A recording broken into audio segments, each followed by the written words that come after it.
there will be no real non-controlled currency in the world.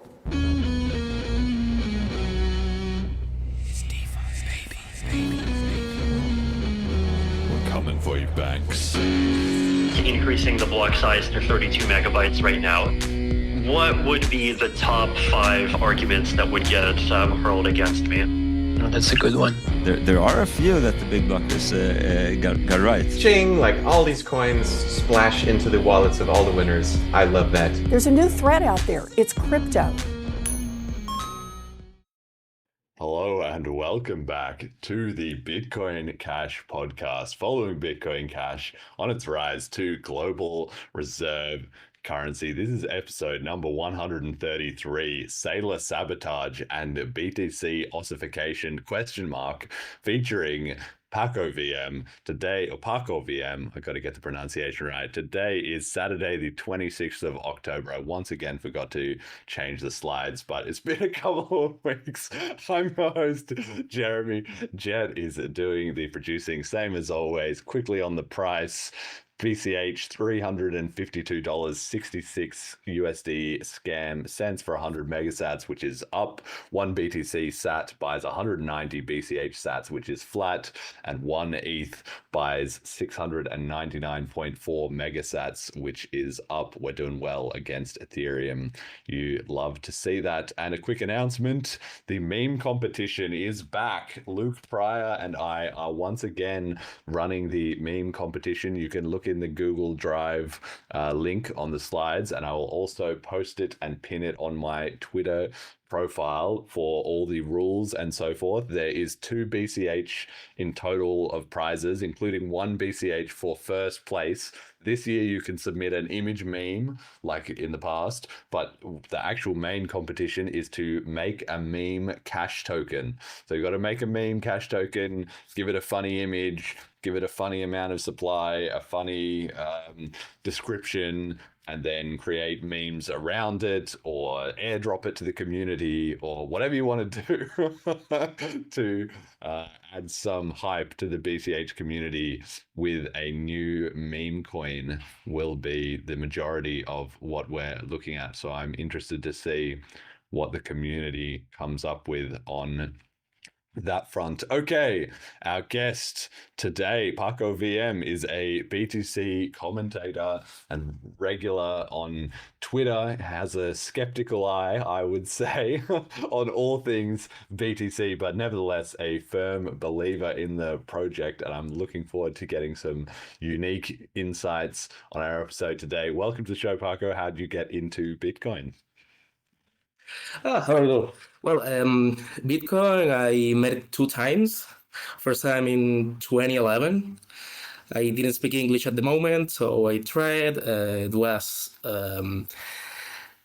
pretty slow. There was no mnemonic phrase at the moment. I was like, come on, this thing is stupid. Nobody's gonna use it. I forgot about it. And then I came back in 2019, 2020, right before the start of the bull market. Yes, started reading about it with my new insights on a lot of stuff. The thing blew my mind. Then... Yeah. Yes. So what was it like specifically that got you drawn in then that second time? Well, it was a mix of the price, of course, and because I needed to send some money to Venezuela, which was my country, and I was looking for ways to do it. Bitcoin seemed like a good alternative there. It worked pretty well, and it still works pretty well for the matter. Yeah, the whole situation in Venezuela is not actually as frequently discussed on this show as it probably should be. I mean, we tend to talk quite a lot about Argentina, but Venezuela is in a similar but different position, right? With a kind of degenerating country and high inflation and a lot of maybe, I don't know how much civil unrest there is there at the moment, but it's certainly not like a stable kind of situation, right? No, it's never been. It's always been an unstable country. Actually, the situation in Argentina, they copied all the bad things we did. They copied it there.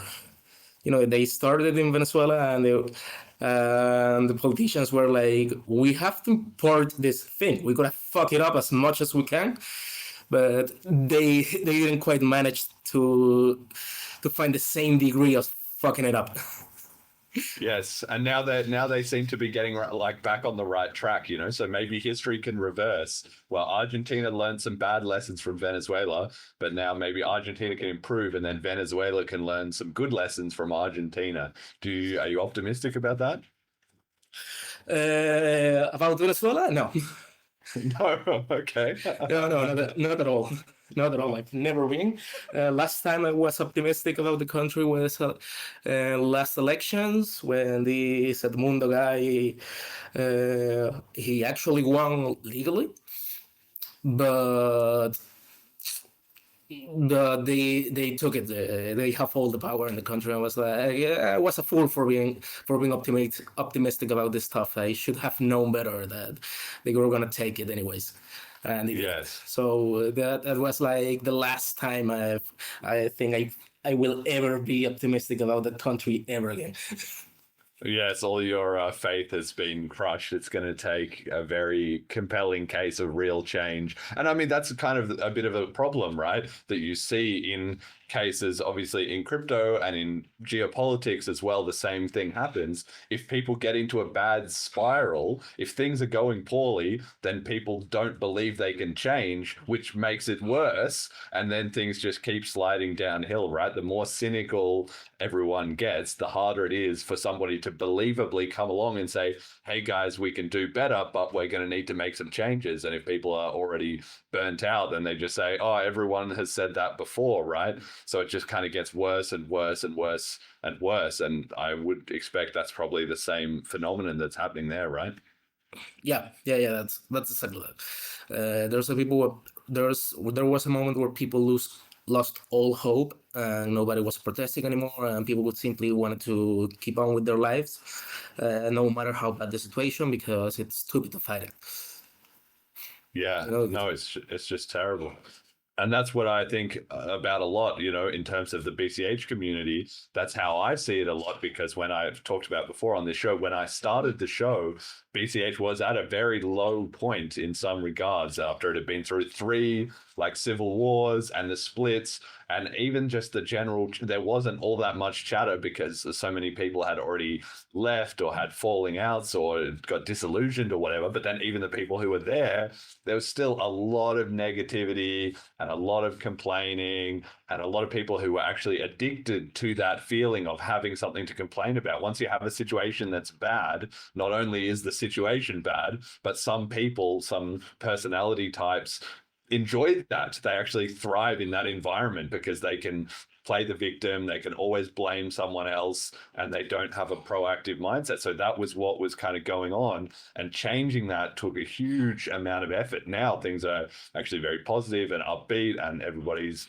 building and innovating and all that stuff, but it took a lot of effort to wash a lot of that vibe out of the community, including a lot of the people who were sort of so-called, big contributors. Of course, they weren't contributing, they were just dead weight, right? But they were a big part of the problem. And you can see that same thing happen in any group of people, whether any community. So like in a country, you'll need a full turnover of all the most influential politicians or all the most prominent people in any kind of counterculture before it can credibly say, no, it's us, we're different, we're not like those guys, and we're actually optimistic and we're going to make a difference, right? Yeah. I would say that's right. Actually, I see that's what's going on right now in Bitcoin, in BTC, my Bitcoin. Yes. If I can define it that way. Yes, absolutely. But yeah, that's actually why this conversation started, because I see these changes coming. I've been seeing it for a long time now, and I see it's accelerating. Okay, yeah, expand on that. Tell me a bit more about that. So what would you say has prompted, like, give a before and after snapshot, and what's the bridge in the middle that you see causing this change? Yeah, I think that the inflection point for all of this was the arrival of the creation of the Ordinals protocol. Because in Bitcoin, we had a culture of this thing is unchangeable and it will never change. We don't have to change it. And although we all say that it is anti-fragile, we all behave like it is the most fragile thing in the world, and changing it is gonna fucking destroy it, and there's not gonna be any more Bitcoin. I think Bitcoin is not that fragile, and multiple forks have demonstrated it. Like you guys, for example, you guys went through the war and through the war that I did not live, which was the block size war. You went downhill for a long time, and now you're picking up again, and you still have some problems. I see. Maybe I can comment that later. But none of that and none of your subsequent multiple forks that almost destroyed your community that was way smaller than ours at the moment killed nor your Bitcoin and neither the other Bitcoins. They are still working, not thriving, but working again. Still working. And I think that Bitcoin, BTC as well, is amazingly anti-fragile, as it has been described, and changing it, giving it some changes, it's not gonna kill the system. Okay, does it depend on the changes though? Because I think part of the argument is you're right that there has been a big shift in the overall crypto conversation, and largely as a result of the ordinal. So that was in around January 2023, if my memory serves correctly, right? So you said you were back. Yeah, it was around the time. So 2019 to 2022, let's say, you think everything was very heavy on the ossifying and can we do anything and all of that. But that was also while the price was going up, right? So there was a lot of big conferences. Elon Musk got into Bitcoin a bit with Tesla. MicroStrategy is coming big on the scene, right? So things seem to be going well at that point.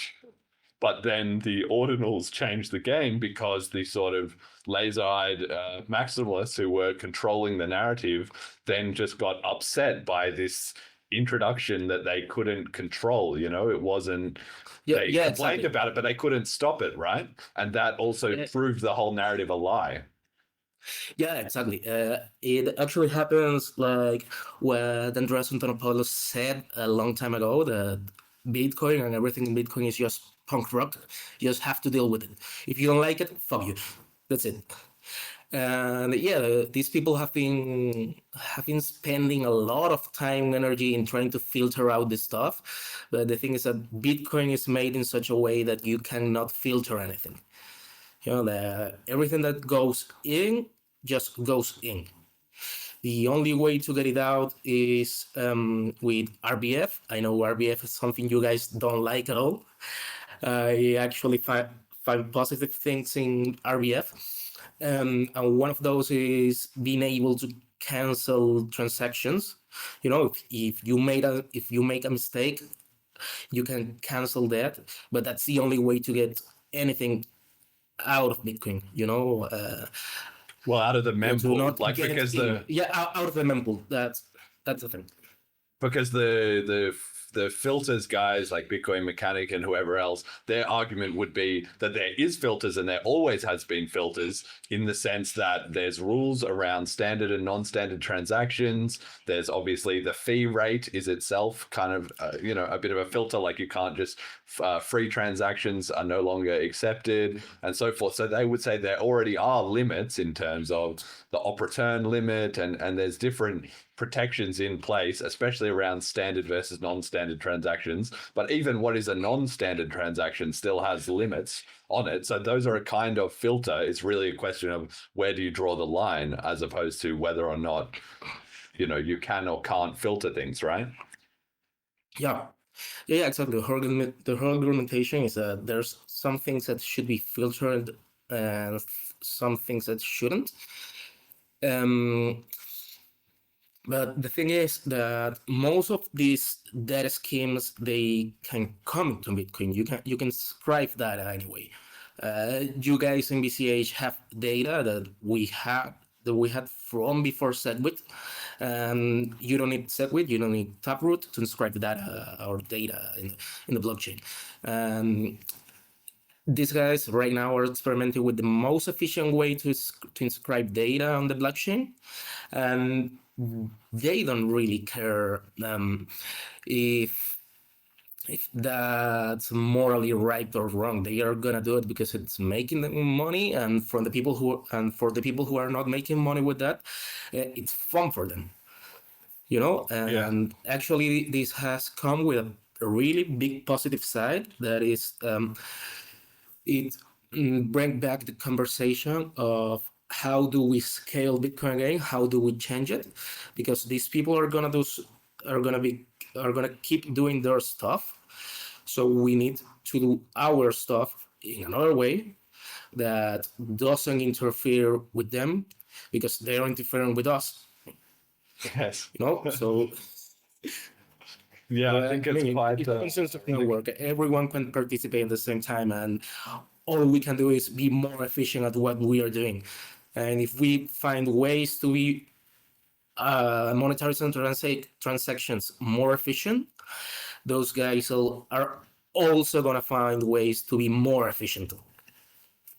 Yeah, but that's kind of the argument, right? Is they would say, well, yes, it's always been possible to inscribe data in the blockchain. People give examples of like Luke Jr. put all his some of his Christian verses or whatever in there in either the op returns, or you can encode it into the public keys. Satoshi put a message in the Genesis block, so there's sort of this argument like, okay, it is possible to put data into the blockchain, but then for the filter side, they make a very valid point, which is, yes, but there's different classes of that, right? Just because you can do a small, sort of somewhat limited amount of data inscribing, which has been created for that purpose, because if somebody is going to do it, inevitably, well, let's just give them a place to do it. The Taproot inscriptions bug / option, I guess, is just it's opened a completely new field, which allows you to have like up to a 4 megabyte transaction. Before, you could not have one transaction that was 4 megabytes and put your wizard JPEG in there, right? So that part is accidental in the sense that the filters people didn't want it, and they don't feel like they ever agreed to that being in the protocol. So I don't think there's a dispute that you can or can't do data in the protocol. It's sort of a line drawing exercise, and I just think it's interesting that the people on the inscription side are just kind of like, well, we've got it, and this is an accident, so nothing you can do about it, which is true because they haven't managed to do anything about it. And on the other side, you have the people who are like, well, we didn't agree to this. There's this whole, like you're talking about consensus, there's this whole debate about what is actually consensus, but you've consented to whatever is the code that is running right now on the network by joining the network, which somebody actually pointed out to, I think, Luke Jr. recently. And his brain melts down, like his cognitive dissonance just can't handle it. And he can never give any rational response to that because he's wrong, right? Yeah, that was one of the funnest things I've ever seen in my life. It was Shinobi, the guy who's the technical editor of the Bitcoin magazine. The conversation went like, Luke told him that nobody in the network was okay with this, they did not consent, and Shinobi told him like, fuck you, Luke, everyone consented the moment they downloaded software that accepts this data. And then Luke's mind exploded, and he was like, no, they are raping the chain. Man, how the fuck can you say they are raping the blockchain? It's like the most stupid thing I ever heard. But yeah, talking on the topic of the quantity of data, With the 4 megabytes of inscription data, we can have actually BitVM, which I think it's maybe a breakthrough in Bitcoin with its limitations. And if we have more things in Bitcoin, it can be even better. But if we start filtering out data just because it's too heavy, we're not gonna be able to have scaling solutions that use BitVM, or BitVMX, Yes. because the proof, the size of the proof is almost a whole block. Yeah. And if we can't use the whole size of the block, then why do we have it? Why did we use the weight just to not use it? Yeah, good question. Well, I would say that the redenomination happened from the original 1 megabyte block size to this whole block weight. That was all just part of the scam in the block size war, right? Where there was this false narrative about, okay, we're kind of doing a little bit of scaling with SegWit and this accounting hack to allow somewhat of a change, forced in as a soft fork. So I think that was all just basically a hoax and a scam. But the BTC community now believes that it was such a brilliant change. And I guess even like the people who are in favor of changing things to remove this loophole in the inscriptions envelopes, they still, like Bitcoin Mechanic, he still says, okay, well, I kind of regret what happened with SegWit and Taproot. It's actually quite amazing that he says, I still support both of those things, even though I regret the outcome, that it didn't work. And he just has to come up with some sort of rationalization like, well, it was a good idea, but I didn't really understand it at the time, but we did it anyway. And now we're in this situation, which I don't like, but I'm still happy that we did it.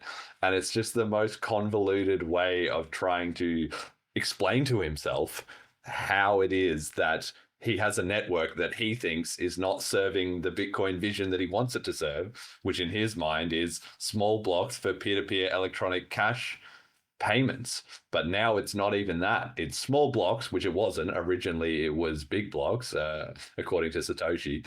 And then it's small blocks. And then now it's not even for peer-to-peer electronic cash payments. It's for data availability a la Ethereum. And maybe somehow we'll get the cash payments on layer 2, right? So are you happy to be betting all of the BTC basket, all of the odds basically, on the viability of these layer 2s via storing data in the blockchain? Is that what you think is not only the future, but also what you should kind of all in on? You're completely done with any on-chain scaling, or you think there's a part of that as well too?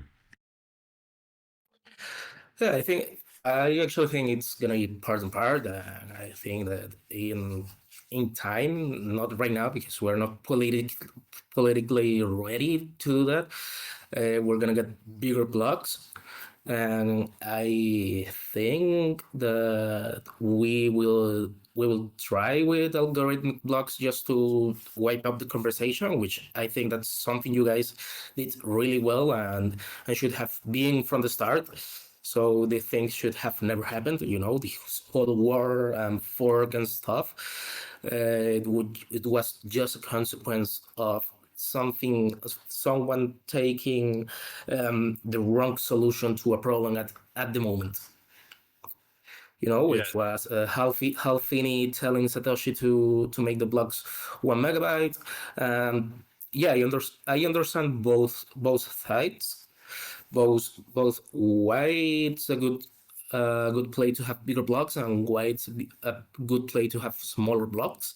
But I think the better solution would have to have them be algorithmic. So there's no discussion at all, and all our efforts can be in how do we solve the problems of bigger blocks while we have them small. So when they arrive, they are not a problem. Yes. So this is very, obviously this is very BCH style thinking, right? So the question I'm obviously going to ask you is, if you think the BTC community is going to eventually do algorithmic blocks, which I would say is several steps away, and you say, okay, it's not politically ready, by what date do you expect that to be in? And if you don't have a date, or if that date passes, at what point would you kind of change your mind and say, okay, maybe the BTC community is never going to be ready? I can give you a date actually, because things are, Bitcoin is so politically complicated sometimes. Sometimes it looks like we're advancing, sometimes it looks like not, sometimes it looks like it's the laser eyes taking control of the narrative, and sometimes it looks like it's the builders taking control of the narrative. So I cannot give you a date because I would be lying if I had a date for that. You don't need to have a date that is accurate, is what I'm saying, right? Is that it's not like I'm going to hold you specifically to that date. The point is, if you don't have a cutoff point at which you think, okay, this, like if you try, insanity is doing the same thing, expecting different results, right? Yeah. So if things just go on forever, right? Yeah, it could go on forever, but sorry. I guess we have a lot of people trying to scale anyways, despite of all its limitations. Maybe we find solutions before we ever need to make the blocks bigger. Maybe we don't have to. And you're not. For example, right now. Lightning is not the best solution in the world, but when it works wonders. When it doesn't, it's a fucking piece of shit. It's the worst thing in the world when it doesn't, but when it works, it's amazing.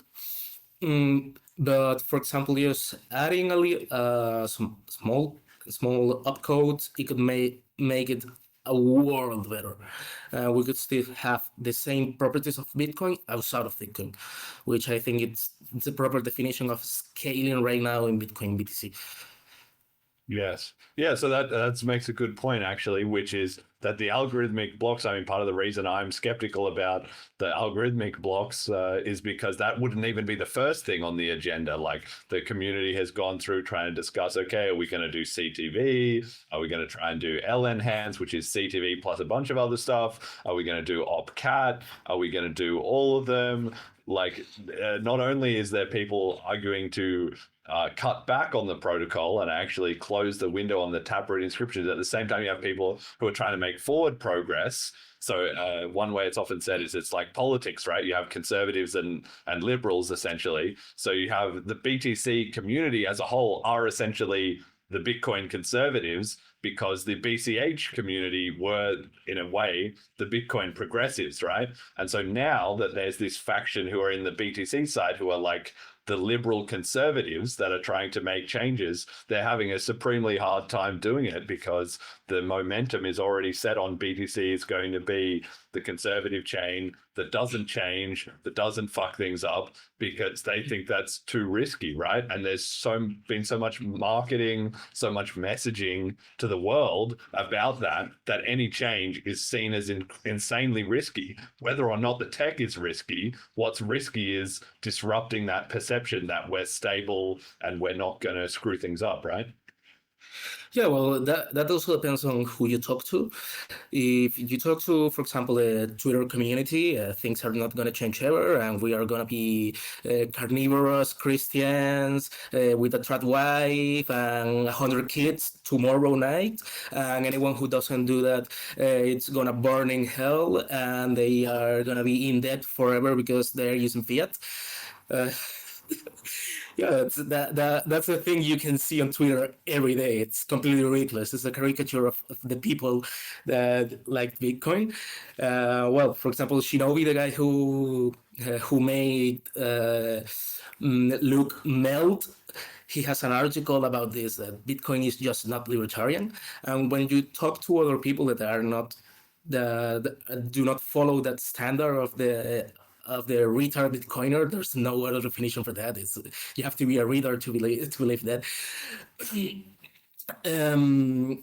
Most people are not in favor nor against of ossification or change. They just want the thing to be usable. That's it. So if change have to happen, they will happen. Most of them are just like, maybe we have to study it, but I'm not against it. There are some people who are completely against, but when you talk to builders, to developers, everyone knows that change is happening, and it's accelerating. It's going faster and faster and faster. Like 2 years ago, it was just a little part of the conversation, like maybe we have to do something. And right now, all of these layer twos are popping up, and all they want to not be pseudo layer twos, but they want to be actual layer twos, to have all the properties of Bitcoin, and they can have both a business model, at the same time be a censorship resistant as Bitcoin, and have all the properties that actually matter, that are a lot more than only the 21 million. Yes. And a lot of people know that with custodial Bitcoin, we are not gonna preserve any of the properties, especially the 21 million Bitcoin.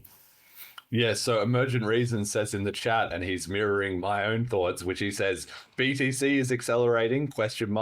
Or discontent is accelerating, ? Right? The idea is that, like you said, maybe the way that you are seeing more arrival or more building or more energy is more discussion, maybe more investment by VC firms, maybe more projects starting. So that's all a sign that the culture is shifting. And of course, the culture then eventually determines the protocol upgrades, right? So that might be movement in a positive direction.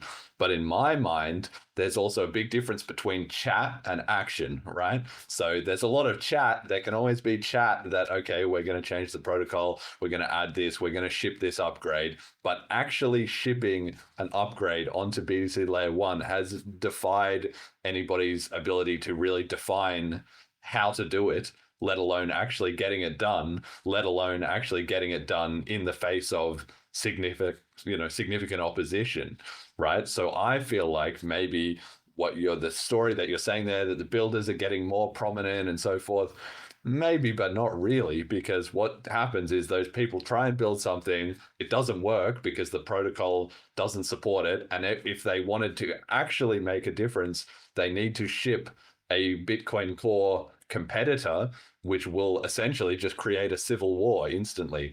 I don't think there's really any sign that Bitcoin Core is opening up to the idea of adding opcat, adding lenhance, adding anything like that. And so, like we were discussing recently as well, I mean, Moonsettler is coming out. He's going to try and do an lenhance fork, right? Satoshi, bless him, he's giving it the college try, but he tried that. He was hype at the start of this year, 2024. We're going to be announced. We talked about it on the Christmas episode for 2023. He said we're going to get a CTV client. We're going to get it out there.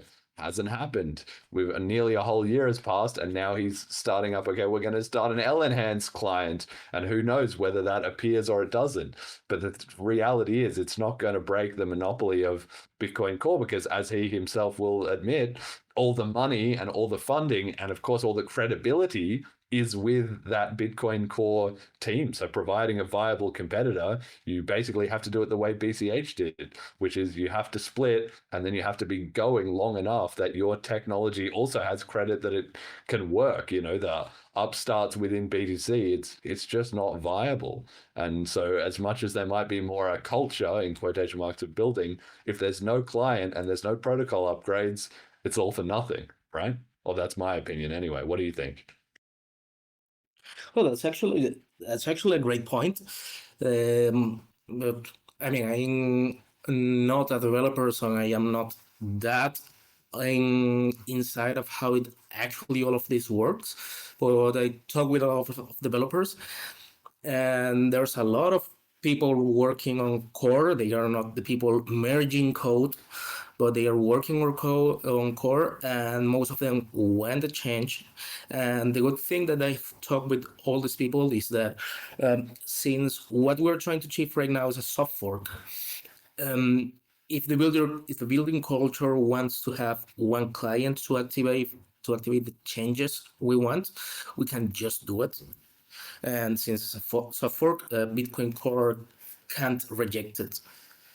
It's not Well, that's hard not really- where you have actually people competing, but like one example is what Rindale and so the Tabor Wizards and Marathon did with Opcat. There's right now a Opcat script on the chain block 7,000. I don't remember the number exactly, but the thing is like, yes, you can't have cat that's moral, that's blah blah blah blah, blah and the thing just happens, and it seems it's executed like cat, and it worked, and they did it using Bitcoin Core.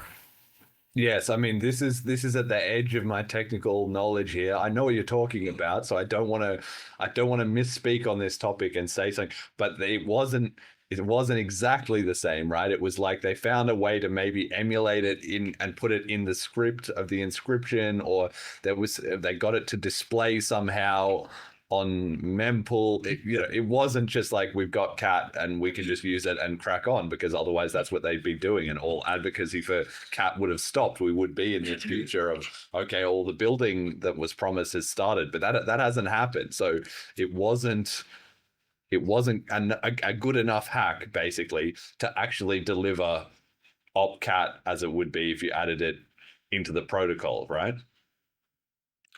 Yeah. It's not like they got a cat directly to a client, but what they did it the same way it's done in soft forks. Like you take things that they put it on a knob. That's I remember. Yes. No, not a knob, an OP success. Okay. I think it's the thing. So yeah, it's valid whether you like it or not, but it's cat and it's executed like cat. It was a concatenation inside the script. That's what happened, and everyone accepted, and that's how it works right now. Of course, it's a hack, but I think we are gonna see more of this stuff in the future. Mm-hmm. So you're actually bullish on this idea, because however you slice it, then you essentially already have the community in a civil war, right? The point is this technical stuff is downstream of the cultural stuff, right? If everybody's on the same page with the culture, like as seen at the moment in BCH, then things just progress smoothly. Everyone debates, everyone gets to the bottom of what you're doing, and you just do it, and it just works, right? Like cash tokens, like Abla, we've got the VM limit stuff coming up, right? That's just ticking along fine. Of course, it wasn't working fine when you had all the BSV guys who wanted to make gigablocks, and everyone was like, no, that's not what we're doing. Or the XCC guys who wanted to add a Coinbase tax and all in on Amori's, development skills, right? That's the culture, and that same contentious culture is now fostered in BTC, where, like you're talking about, you have those two different camps, and they say, something will, that which cannot continue will not, right? So eventually, if we just expand out into the future, there's got to be a split, right? One side or the other is going to get to the point where they're unhappy enough that they decide to take more drastic action, because as long as those two camps are coexisting, one camp either has to leave, they could go to a different chain, they could go to BCH, they could start their own chain, they could join up to Litecoin, I don't know, whatever they want to do, but one coin or the other has to leave, one side or the other has to leave, or they have to split, because they can't. It's like a household that is arguing amongst itself, right? Like an unhappy husband and wife that can't stay together forever. Like eventually they're going to split up. It's just a question of when and under what circumstances, right? Yeah, actually about that, I expect the filter guys to split up. They are the most likely community to fork off in all of this. They are most discontent with everything because they think it's an attack on Bitcoin. Bitcoin is gonna die. The thing is that their leader right now is Luke, and Luke is the person who made SegWit into a soft fork in BTC, and right now he's the one saying the same narrative that you guys were saying a long time ago, that the Bitcoin core is captured and compromised, and it's not the same thing that is bankers trying to capture it, but right now there is shitcoiners and sinners trying to capture Bitcoin, and they are the most likely people to fork off of all this problem. Yeah, that's true. That's true. So what do you think? He would launch a chain split, but then his argument is self-defeating, right? Because if he's the one to launch a chain split, then basically the status quo carries so much weight. We are Bitcoin. The easiest side that can say we are the real Bitcoin, we are the BTC chain, is just we didn't change anything. If you change things, obviously you're the shitcoiners trying to change things, like get out of here. So he's stuck, obviously, between a rock and a hard place, because it's the same thing we've talked about before with John Carvalho, with Shinobi, with everyone. It's all these guys get to a point where they're like, we want to change BTC, but previously we were the guys who said anyone changes BTC is evil. So fuck. Right?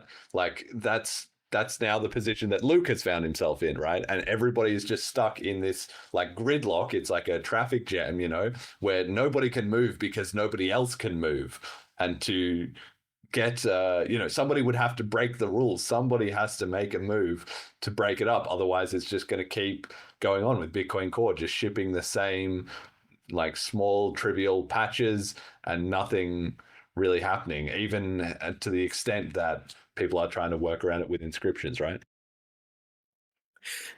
Yeah, right. We have right now a problem of something that's called, if I recall correctly, stop energy. You know, that's it's when in open software, everyone have the same stake over a technology, and no matter how small their opinion is, they can't stop the process. Yes. It looks like there's no way out of this, but for example, Miguel de Icaza, the guy who started Gnome, the Linux desktop, he has a great argument against this, and is just forget about the people who are trying to do the stop energy thing and just move forward. Ignore them. And right now, I think Moonsettler and Rare Code with the enhanced client are going. They are just moving. They are ignoring all this stop energy thing. Also, Paul Shorts, I don't know how that's a pronunciation. The guy from the Drive Chains. Yes. Yeah, he's doing a great thing. That is the core on touch soft fork. I don't know how technically good or politically good idea it is, but I like the idea anyways. No, but I like the idea anyways. The idea is like The intention. You know, Well, just crack on. Yeah, the intention behind the idea is actually great, because it's like it's just like an extension. If it doesn't work, you just uninstall it. Well, Yeah, that's I the think thing. You know, Paul is not getting anywhere. In concept, it's a good idea. Paul is being stuck in the same place for, I don't know, 8 years or something like that. Yes. But he's still trying to make progress. I tried to talk to a guy about if he has ever tried to do drive chains without his own opcode. Just get the few opcode that we know we can get. That is covenants. We don't still know which covenant, but everyone knows we want a covenant, and get the drive chains that way. Well, that's the problem. Like you say, okay, Paul, or maybe even Moonsettler, or these other guys, they have the right intention. They are trying. Trying is better than not trying, but succeeding is better than trying, right? And that's the difference. Like some of the BTC guys, they want to ossify, they're not trying.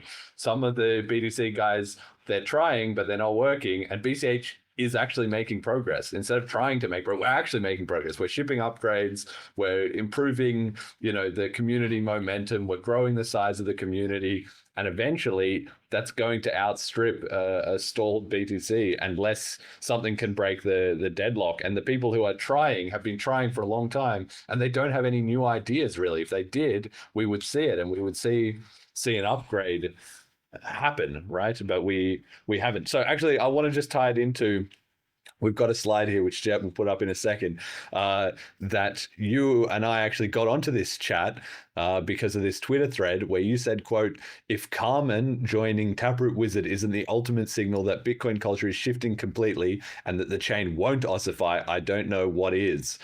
End quote. And then I replied, quote, "The ultimate signal would be an upgrade to mainnet, which did not cause a chain split and or retain the BTC ticker and branding, but made all the ossifiers mad," end quote. And then we had some discussion, Jet, if you switch the slide forward to the, was about the, one more, to the what then when that would actually happen, right? So you said that you think there'll be an upgrade by Q4 2025 or Q1 2026. So let's say March 31st. 2026, which we can talk about now, and then it's 18 months TM. We'll come back in 18 months and see if they've shipped an upgrade or not. And my contention was that probably you won't ship an upgrade in that time, but even if it did, like let's say somehow Cat got in or some other small change got in, it will kind of be too late, because in that time, that means BCH will have shipped a 2025 upgrade, VM limits will have locked in whatever is in the 2026 upgrade, which will be coming just shortly after that in May of 26. And with the way the community is gaining momentum and the narrative is changing and the BCH is improving, I think there'll be a huge surge in BCH sort of by that time, or the things will just keep running away from BTC Core, and it's just going to be harder and harder to catch up. So a small upgrade, if one is even possible at all, which maybe it isn't, in another 18 months is going to be too late. And I even said I was being a little bit cheeky with this, but I said, okay, maybe BCH to BTC ratio sub 50 to 1. So we're at nearly 200 to 1 now, right? So I would say like a 4x improvement BCH to BTC. I'll be honest, that's a bit more speculative. I was trying to stir the pot a little bit with that one. But in general, get some thoughts on record so that we can look back on this in 18 months. In the case that you do ship an upgrade by Q1 2026, how will that have come about? And in the case that it doesn't, what went wrong? Well, that's a good question. I actually have not thought about it because I think it's gonna happen. But I've been really optimistic, so I have not thought about what if it doesn't. But thinking quickly about it, there's anyway a lot of development happening about stuff that don't need upgrades. But the only problem with most of this stuff is that they are not completely trustless. But for most people, not for me, they are trustless enough. Like you only have to trust one transaction with would be the pegging transactions in case of BitBM bridges, ARC right now, for example. ARC is the thing I like the most, but the only problem is without covenants, it has to be interactive, the same way Lightning is. You have to be online, but you don't have to be online all the time. It fixes a lot of the problems with Lightning. Right now, also, yesterday, I think it was the guys from, I didn't remember the company. They released something called Spark that supposedly, it looks like it has unilateral exit, but the only trust assumption right now is 1 of n at the moment of pegging in.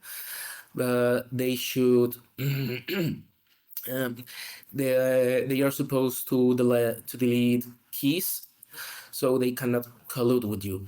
I asked them if an opcode would help with this, and they said yes, one opcode that help us have a CK proof verifier, which make the whole difference just to have this be completely trustless.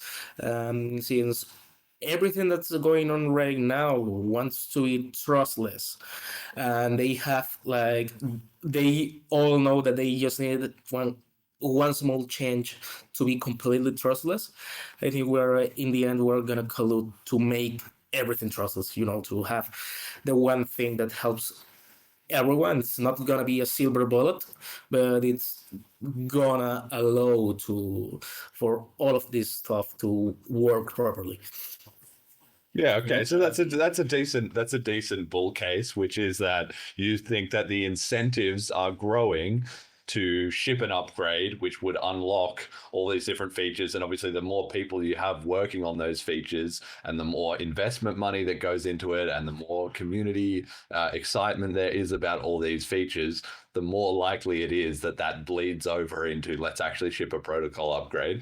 Of course, I'm still very skeptical. Like, I'll believe it when I see it, because you still have to get past the fact that not only is BTC completely hijacked at the Bitcoin core level, but you still are inevitably going to have large parts of the community and influential voices in the community as well. Even if it was only, let's say, 20% of the actual people, it doesn't matter if a few of those people have huge voices, because they can always create enough opinion that it's controversial. And then if it's controversial, we can't do anything, is the default learned helplessness of the BTC community, right? So yeah, I can't agree with you, but I can see the argument you're making that maybe things would be so there would be enough incentive accumulated that you would be able to get an upgrade over the line. But I just think, yeah, that's madness, especially with only 18 months of time. Like, you probably need to have something announced and have at least 12 months for the community to discuss, for everyone to go over, whether it's to hash it out, to get on the same page, blah, blah, blah. You need at least 12 months for that. So that would mean you would need to ship a client, which also needs code review. It needs people to agree. All this stuff that we do in the chip process, that's all going on all the time, right? But as far as I can tell, the BTC community basically hasn't started it. You might say, okay, OpCook, OpCat, LEnhance have been there like cooking for a while, but it needs to be like, we've got the code, here it is. And that takes a few months to get organized. And then and you have to maintain it as well too. You have to be merging into the latest changes from Bitcoin Core at the same time. So you've got 6 months to ship that by like March of next year, and then 12 months for the upgrade to actually activate. I just can't see it happening. Okay, so similar on this topic then, and to my argument that things can always just be delayed, you had Michael Saylor was the big headline this week after coming out with a new interview where essentially the mask was off, and he just basically roasted the BTC community on all their most treasured values. Jet is going to play us the clip here. We're going to hear about 2 minutes from what was an hour-long interview, but this was the spiciest bit that got the most Twitter traction and the most pushback. Let's have a listen here. If there is more Bitcoins held with these third-party custodians, what risk does that pose, having greater supply held by fewer large institutions? Does that increase the risk of seizure and confiscation like we've seen with gold? And is that not exactly what Bitcoiners don't want to happen?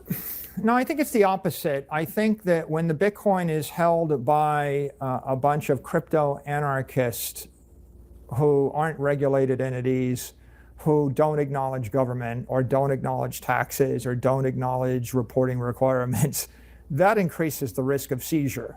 You have an OG crypto community that's very hardcore about it, but if you look at where all the money is, 99.9% of the money is actually in the traditional economy. If you consider the Great Depression, I mean, people thought that their gold was safe in banks until the Executive Order of 1933. So we're not entirely safe. I mean, I know that's kind of a wild thing to suggest may happen again, but history does repeat itself. So people's Bitcoin wouldn't be entirely safe. It's People not full say that, disclosure. but mostly it's paranoid crypto anarchists that say that.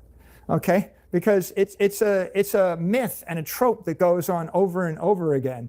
But first of all, he didn't really seize the gold. People voluntarily turned in the gold. They didn't go and kick in everybody's door, arrest them, shoot them, and take their gold. That never happened. Is the United States on the Bitcoin standard? Maybe we will be soon. But the point really is we're not. Right? It's totally not a reasonable comparison. You know, people have these inflammatory, tropes or inflammatory memes that they use, and it's like, I say that because I want you to give me your money. Okay, like if you don't trust the bank, then you'll buy my hardware wallet. If you don't trust this government, you'll move to my country and you'll buy a passport from me. That's the kind of fear mongering to get you to give me your money, right? And I use it to sell you a gun, to sell you a hardware wallet, to sell you an account, to sell you a financial advisor, to sell you an insurance policy, to sell you fill in the blank. All right, so there we have it. Like, you can just see right down the line. So firstly, he says, the OG crypto community, which he's trying to marginalize as a small segment of what it is. And it's true, as Bitcoin gets more mainstream, that people who are the most hardcore does minimize, but he's essentially highlighting how far the BTC community has fallen from its original mission and so forth, preserved in BCH, right? But he says, it's paranoid crypto anarchists. He says, it's all just these myths and tropes about the seizing of the gold. It's not really a myth and a trope. Like, there was seizures of the gold. And when he says they didn't go around and kick in everyone's door, the point was they didn't have to, because a lot of people had already put their gold into the institutions and got back the paper claims. The government just went to the institutions and said, give us the gold, and they got it. They didn't need to go around and kick in everyone's individual doors. And the people who individually did hold the gold, either one, were able to disobey and just keep hold of their gold, good for them. That's self-custody, right? That's the whole point. Or they voluntarily gave it over, like you said, in which case they were probably morons, and maybe shouldn't have done that. But the point is that if most of the money is already in the institutions, the government doesn't need to kick in the doors. That's why you need to have all the end holders, not your keys, not your coins, right? That's the defense against that. And then he goes on further to say, well, he has been one of the biggest shills of the Bitcoin standard and how everybody's going to be living on this Bitcoin standard, and recommending Saifedean Ammous's book, and it had such a huge impact, and I wrote the foreword and blah, blah, blah. And then here he is saying we're not on the Bitcoin standard, and not even really that it's credible that in the near future we might be. Complete about turn from all the shilling he's been doing that everyone's going to be on the Bitcoin standard. And even more than that, everyone who is sort of interested in building stuff for the Bitcoin standard, things like hardware wallets or whatever, that apparently that's all just a grift. This is all just this hype and scam about not your keys, not your coins, or about self-sovereignty and all that. It's really just a way to stoke fear and sell you the tools that you would need for that, like proper financial education, and in some cases, hardware or software wallets, whatever, right, to actually protect your Bitcoin in a self-sovereign way. So, of course, as you can imagine, this firstly, this is actually nothing new. I was completely unsurprised to see this clip. We've had clips on the show before of Saylor saying, we're not going to flip off the banks. We need to be regulated. The adults need to be in the room, etc., etc. But the BTC community, once again, in their information bubble, have just discovered that their treasured hero, who has been saying this kind of stuff for a long time, he finally said it in a way that they objected to, and they got very upset about this, and then all suddenly became defensive that they were very self-righteously the paranoid crypto anarchists. And of course, then Saylor later tweeted out this quote: "I support self-custody for those willing and able, the right to self-custody for all, and freedom to choose the form of custody and custodian for individuals and institutions globally. Bitcoin benefits from all forms of investment by all types of entities and should welcome everyone," end quote. So he made some sort of conciliatory statements on Twitter after the lashback, but this is not just an offhand comment he's making here. This is actually in line with everything that he has said previously. So whether or not he's actually serious about any of this has just muddled the waters even further. Pako, what do you make of this? Well, it was not surprising to me when it happened. I've been saying for a long time that this guy is a spook. Well, you guys follow me on Twitter, and every time Michael says something, I am the first to comment that this is the most stupid thing I have ever heard. It reminds me a lot of the Mashinsky guy and all these people, but with a twist. This time twist is that he's not a crypto guy, but he's a Bitcoin maximalist guy with the laser eyes and all that stuff. But from the start, this guy has been a grifter that only wants to have more money. And I don't actually believe that he's working with the government to seize all Bitcoin. But I define him as a spook in the way that he's always been lying, that he's trying to portray himself like the quintessential Bitcoin maximalist, but he's just another guy who wants to have a company that makes money, and that money's gonna be on Bitcoin. He believes that he can have like 5% interest in Bitcoin, but we saw this with Celsius, FTX, BlockFi, and XO, all of these companies that could not make it possible. And I don't think there's an amount of Bitcoin in the world that will make it possible, because Bitcoin is limited. And most of the Bitcoin is in the hands of these paranoid crypto anarchists, who are usually the kind of people who want to, follow the meme of moving to a citadel, have their shotgun every time someone rings the bell, just in case. That's where most of the Bitcoin is, and if he wants to do what he's saying he actually wants to do with Bitcoin, to be a bank and have the 5% annual interest, he's gonna have to go in a lot of debt. Bitcoin's volatility is not gonna help him, and his business is gonna go off the rails in some moment. Maybe it's gonna take longer than what happened before. Maybe instead of happening in 1 year, it's gonna take like 4, 5, maybe even 10, because Bitcoin's now a lot more liquid than it used to be. But I think ultimately it's what's gonna happen, and a lot of people are in for a very, very, very expensive lesson that a lot of people have already learned, and they've been telling them that it's gonna happen, and they don't gonna see it unless it happens again. And I think it's gonna happen again with Saylor. And about all of this, the thing that surprised me the most was that there are still people trying to defend it.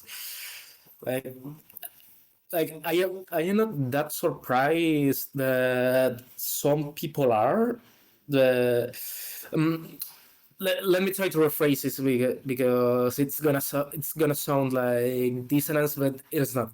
I am surprised that for some people it took this long to realize that this guy was doing this stuff and he doesn't even care about Bitcoin. All he cares is about the price of Bitcoin and making more money. He's a CEO. That's what his job is. That's what he does for a living. That's his life.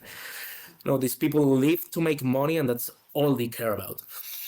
What I am surprised actually is that there are people that seemed to be logical about this stuff and they went sentimental when all this happened, and they are still trying to say, no, he's playing for the chess. He's a genius. No, man, he's playing for the chess with you, and he's playing white, you are black, you are behind. And he knows what you're gonna do, and what you're gonna do is support his ideas, and you're gonna lose a lot of money, and we're gonna devolve again into the anti-crypto, anti-fiat, anti-everything cult, because his failure is gonna be phenomenal. That's what I think. That's what I think about all of this.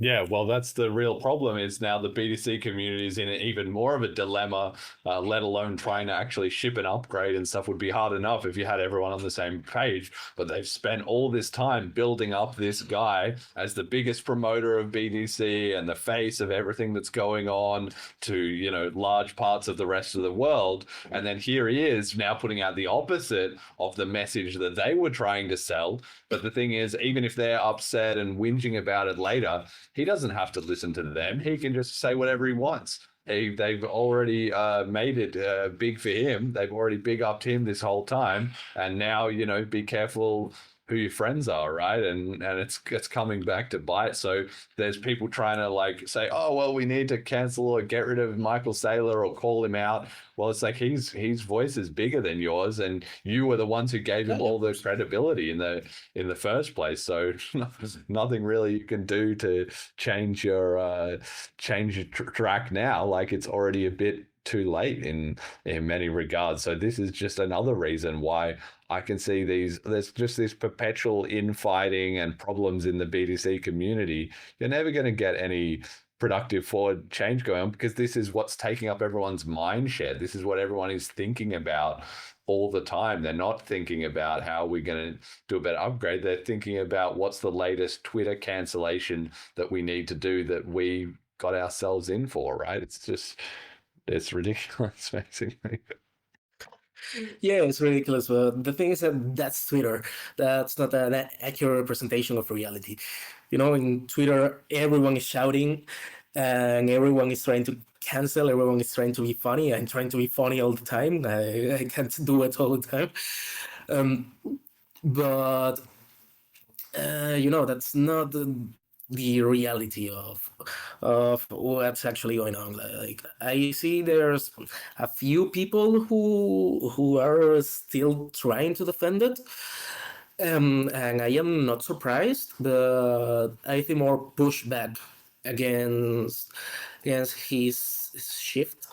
If I am explaining myself correctly, more pushback against what he did. I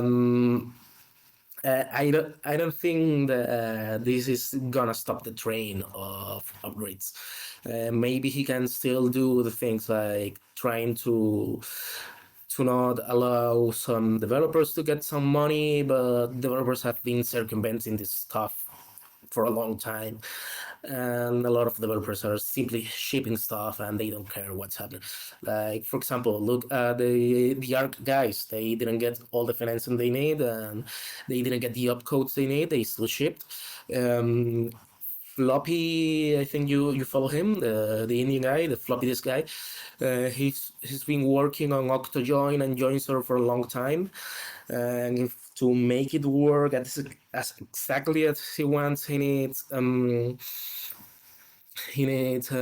opcode, which is CTV, and he doesn't have it, but he's still shipping it, and he did it without any money, and a lot of people are just doing this stuff. The thing is that they are not promoting it constantly.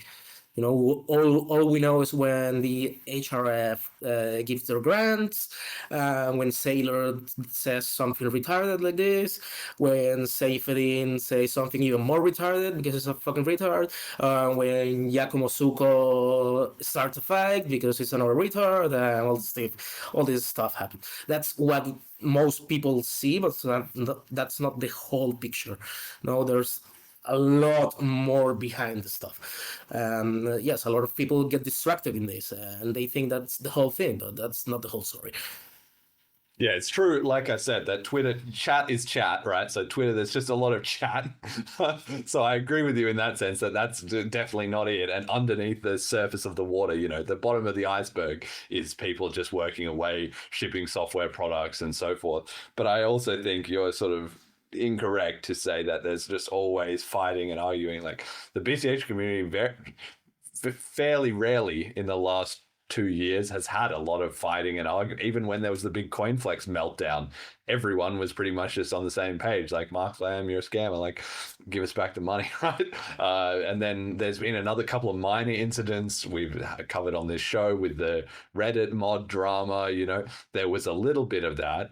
But by and large, people are not spending every day. That's like constant in the BTC community. Maybe you can say maybe it's just bigger, so there's more people, more divided opinions. But the way I see it is it doesn't really matter how big or small your community is. Just everybody has lost the central mission of P2P electronic cash. And because everybody doesn't know what they're actually trying to do, there was, okay, we're going to be digital gold. But now even Michael Saylor is saying, well, there wasn't gold seizures. It doesn't really matter if it's not really like gold that you self-custody and is outside the nation state.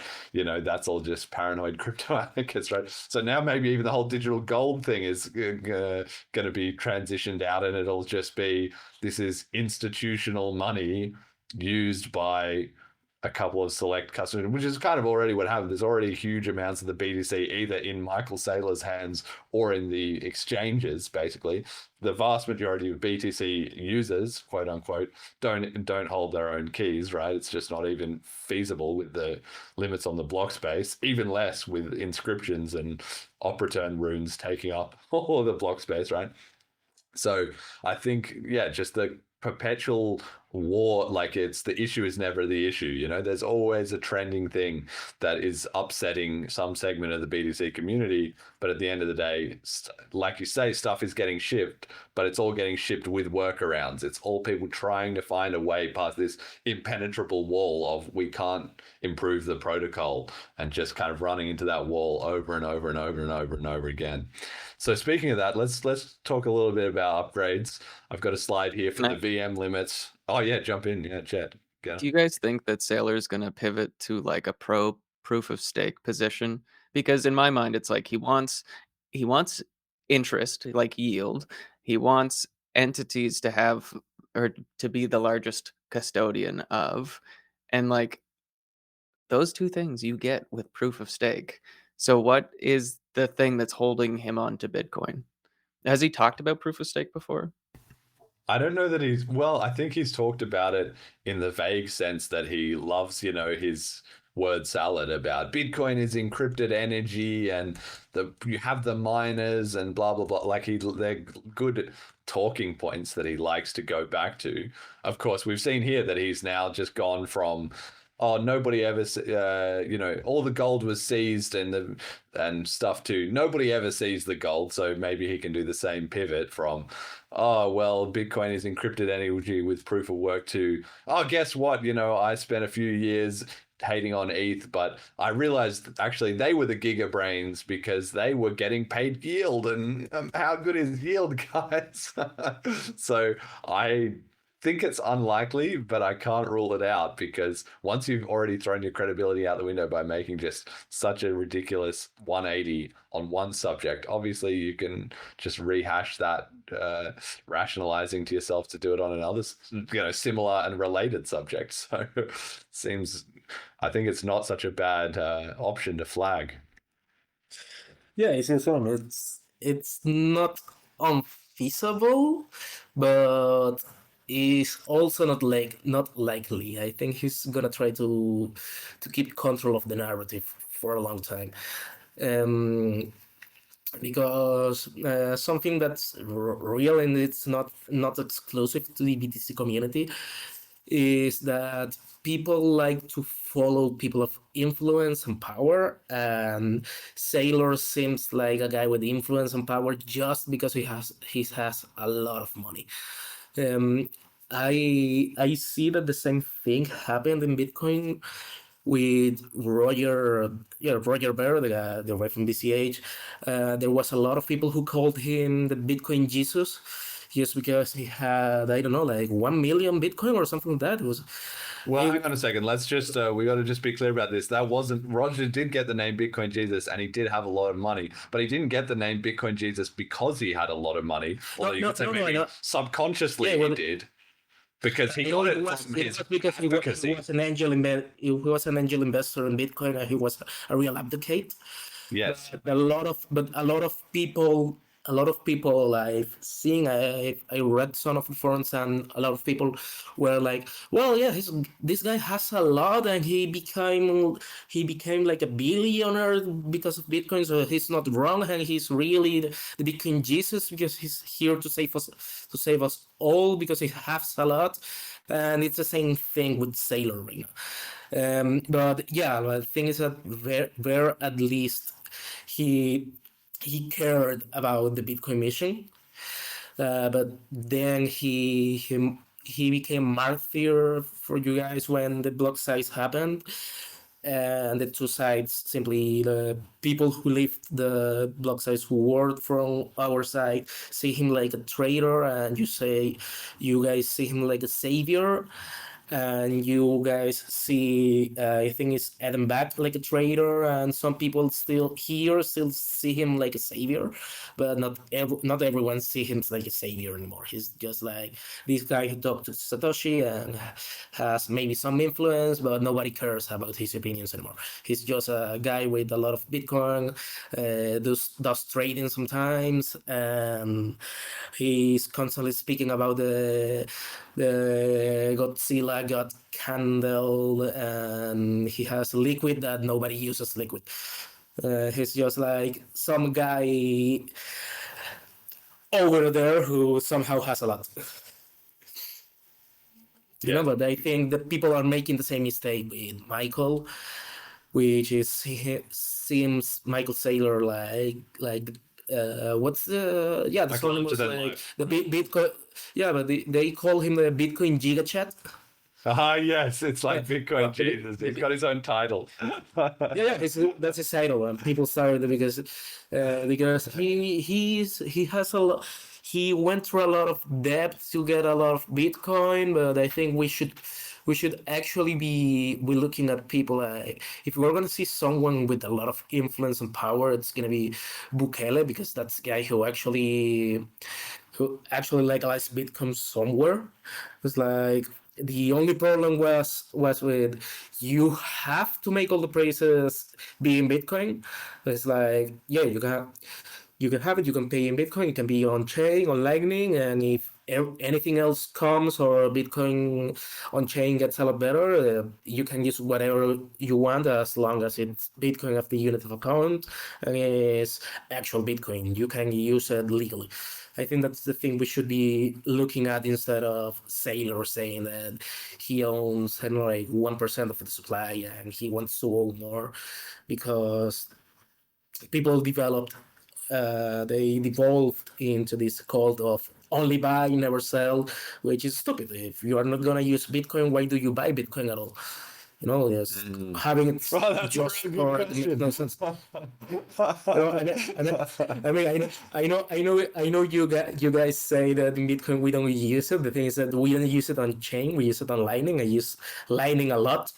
I use it not every day, but almost 3 or 4 times a week for stuff that they actually want to see. And for micropayments on Nostr, if I ever go to Nostr, I use it a lot. I sub a lot. Lightning is amazing for that. But yeah, I think that not using Bitcoin is stupid. You know, like only you can save in Bitcoin, and most of the thing I do is I save in Bitcoin, but I use it a lot as well. But I save a lot more than what I use. But that's how I do. Do you That's how save I on roll chain? stuff. Yeah, I save on chain. Do you get sick of paying fees, or I guess if you just send off a transaction and you just think, well, if as long as it confirms in the next 2 weeks before it drops out of the mempool, that's fine. I guess you're not sitting there waiting for your, saving transaction to finish. But do you get fucking sick of paying like $5 a transaction to do it? Well, the thing is that I actually never paid something like that. Maybe only once, because I was still learning about Lightning, and I had a bad peer. We had a forced close. It was like a lot of things happens that made it really expensive for me, because I had a forced close because it was a bad peer, was on Tor. We had like 7 HTLCs on stock. It was a shit show. Well, it was all the things you guys say that don't work about Lightning happened to me that day on that specific channel. But that's the only time I had to pay like a lot. Right now, fees are for Satoshi's provide, and I don't pay more than 10, maybe 20 if I need it at the moment. That's the only time I paid, and I was like 2 or 3 times on top of what was the priority Stand rate. block. Yeah. Yeah, it was like last year that we had to send some money to Argentina. I was like, I want this to go through no matter what. If there's a spike or it's one of these blocks that takes like 2 hours, so I'm just gonna make sure as much as I can. But I don't usually pay that much. Thing is that when you have something like this, you get really used to it, and you know how to manage. Like I never pay minimum, but I also don't pay a lot. Most I pay is like $2 to move, I don't know, like 1,000 or something like that. Maybe. Yeah. But I don't pay that much. Yeah, fair enough. I mean, I can see. But yeah, I know it can get real expensive. Yes, and like it would be when you most needed it would be when it would get expensive. I'm just saying, because if you use, like, let's say, like you said, 3-4 times a week, maybe that's only Lightning Network stuff. But if you're using on chain 3 times a week, and that's $2 a pop, that's $6 a week, $300 a year, like over time, that's just adding up. Like, this is going to be a lot of money for a lot of people, supposedly, in this world where El Salvadorians are going to, live on Bitcoin. Like, that's like their yearly salary or whatever, Yeah. I understand it. That's why for example, I've been bullish on ARC as a complement to Lightning for a long time, because it mitigates a lot of the on-chain friction that BTC has right now, and it still keeps the properties of Bitcoin as on-chain, but without the blocks and all the problems that it carries. Yeah. No, fair enough. Okay, I want to get on to talking about these upgrades. So the BCH community have been, carrying on with our yearly upgrade schedule with the VM limits upgrade. That's going to lock in, I would say, essentially for sure. I don't see anybody has made any negative statements or any disputing about VM limits, which is, of course, how the process is supposed to work. By the time it gets down to the pointy end, basically everyone should be on the same page. The Bitcoin Cash podcast, I've published a blog post and a Twitter post saying that I'm in support of it, including the big in stuff. And actually, interestingly, this week we had bitcoin.com themselves also put out a blog post and a tweet saying that they were approving the 2 chips, which I took as a huge sign of encouragement, because while they've been criticized for, okay, these are guys, the BCH shills, that's not really the reality. There was certainly a period there, 2017 to 2018 or 2019, where they were very heavily into BCH, but the last few years they've been less involved. And now it seems like, Corbin's been on this show, maybe some of the guys there follow the show, or they're engaging with the community in other ways. And it seems like they're getting more excited about being proactively involved in it, and having stakeholders come in and want to contribute and be part of the process is hugely bullish for the success of the upgrade and also of the community in general, So I've been super impressed about that. I don't know if you want to have any thoughts on that. Actually, Jet might be a good thing for you to weigh in on briefly. And then also just the idea that people float in the BTC community. For you, Pako, you can tell me whether or not you like this upgrade, but also this idea that BCH might be the test net, right? That's what people have been coming up with, this explanation like, oh, well, if they can do it on BCH, maybe it will help us be able to make a case like with OpCat, that we can change the limits, we can do the great script restoration or whatever on BTC. But I actually am really curious to hear if Jet has any thoughts about this Bitcoin.com approval being of any significance. Yeah, it's nice that, because they, for the most part, have abstained from the last couple of years of upgrades, right? Like there hasn't been any comments on it really. Like maybe a couple, an article would go out the day of the upgrade or something and be like, Bitcoin Cash successfully upgraded again, and write about it then. But yeah, it's nice to see them participating in the chip process. And I think that's a massive signal for everyone else involved in the chip process and the culture that we've created so far. I think this is a good thing.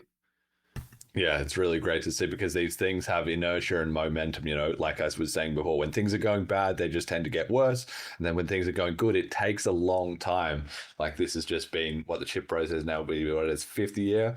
I guess it was was the 2020 upgrade done with that, and Amori didn't like it, and so he split. But whether or not it wasn't 2021, 2022, 2023, 2024, and now the 2025, like even if it takes 4 or 5 years to be convincing and credible to people who are paying fairly good attention to as well, it just goes to show that it takes a long time for doing the right thing to really pay off in the public mind, as you get people who are less and less involved in the nitty-gritty day-to-day. 5 years feels like a long time when you're there every single day, but when you're doing something else in your life and you only check in once a year or once every couple of years on like the main key points, then 5 years is nothing, right? Pako, what do you think about this? Are you in favor? Are you going to put out a support message in favor of VM limits, and how do you feel about this upgrade?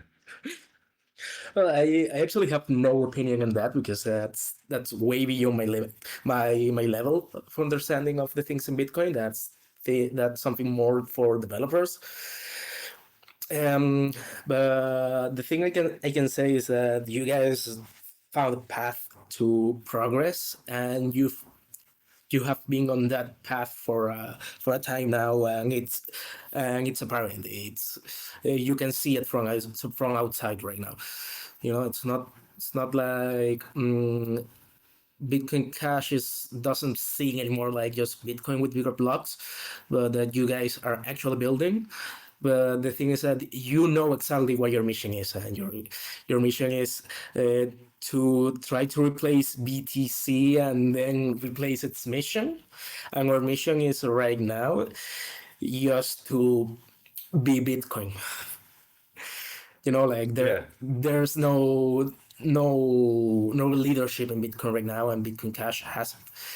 But I think, I think you guys have done a lot of progress in that regard that we have not been able to achieve.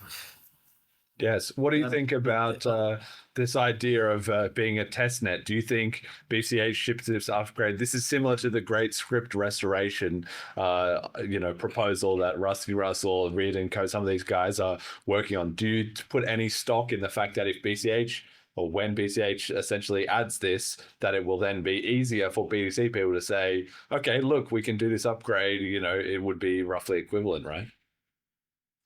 Oh, yeah. Well, actually, think I've talked to you guys about this. Like, I am of the idea, as many other people who are in the technical part of Bitcoin, that we're gonna adopt some of the technologies you guys have. And not everything, but I think you have a lot of good ideas that we should incorporate, and maybe we will get them. Look, for example, in the good ideas, I will talk about the ABLA thing. Maybe we won't get it in the same way, but we should get algorithmic blocks. So just to stop that conversation right away, just kill that snake from the head. That's it. But in the side of the bad ideas, in my opinion, is, for example, the cash token thing. I think it bloats the UTXO set a little. I know you have smaller scripts, so it doesn't as much. But I, for example, don't want anything else that's not Bitcoin to be natively on the UTXO set. But I like the thing you guys have, that it's like a native conjoin that also the guys from Litecoin have is the extension block. You have something else that it looks a little like that, but it's not extension block, but it has the same level of privacy, but with a different trust assumption.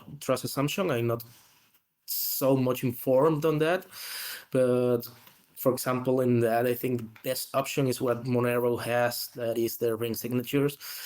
Everything is obfuscated, but at the same time, it's auditable, just not as easily auditable as it is in Bitcoin. Yeah, interesting. Look, so for people who don't know, you were talking about Cash Fusion there, which is not, Oh yeah, that's the name, Cash Fusion. Yeah, Cash Fusion. Yeah, we've talked about that before on the show. Now, one of the things you said there was that you think the sort of native tokens, a la cash tokens, is a bad idea. This is an interesting contrast with how you were sort of backing the Taproot inscriptions stuff earlier and saying, oh, it's really good that there's innovation and people were trying to make BRC20 tokens on that, and they've since now moved over to runes, which are just op return embedded tokens after a fashion more similar to SLP that BCH had before. So one way or another, BTC is getting its own equivalents, sort of. It's not going to get an equivalent to cash tokens unless another flaw is discovered, or if the community ships an upgrade, which I would say is very, very unlikely. But they've got as far as the SLP tokens. What do you make of that element then? So it just... pro or anti-token, like, to me it should be one way or the other, but maybe there's a middle ground that you're in favor of. Yeah, I think we already have, I think it's runes and VRC20 tokens. Yes. But they are pegged to the data on chain. But the thing is that this same set of data can be used for other more useful stuff. And I personally I don't see a use case for tokens on Bitcoin, unless that same set of things that can be used for tokens can be used for other stuff that scale Bitcoin. You know, that's the thing with ordinals and this kind of stuff, because yes, we have, for example, ordinals that are bloat, but we can have BitVM, BitVMX, we can have proof of the things happening in ARC, we can have proof of the things happening in Spark, that can help us have better Lightning channels and a lot of more stuff. A token itself in the UTXO set, I don't see it helping in the way this thing could help. You know, like every good thing also comes with a negative. And for me personally, I think this negative thing that happened with SegWit also carries a lot of positive things for our limitations. Okay, interesting. Fair enough. The question now that will be on the minds of the BCH community, I think, is one benefit of the chip process is, as the VM limits is basically about to lock in, is that then obviously we'll start seeing some work on ChipNet, and there will still be applications and stuff coming out from it. But the conversation now needs to at least start a bit more seriously about what would be on the 2026 upgrade paths. So I've got 3 ideas here that I've seen have been floated around a bit that I'm just going to put into the public consciousness. We've got UTXO commitments, which we've already been discussing at Bliss this year. Probably there'll be ongoing work on them. At this stage, I don't feel like that's a critical thing to ship in 2026, but I'm glad that it's in the works, because we're going to need it eventually. It's something I definitely want. There's bounded loops, which has come up a bit more from Jason Dreisner, talking about how he sort of would like that, and that would be maybe the last missing piece that BCH needs to be, programmatically equivalent to Ethereum.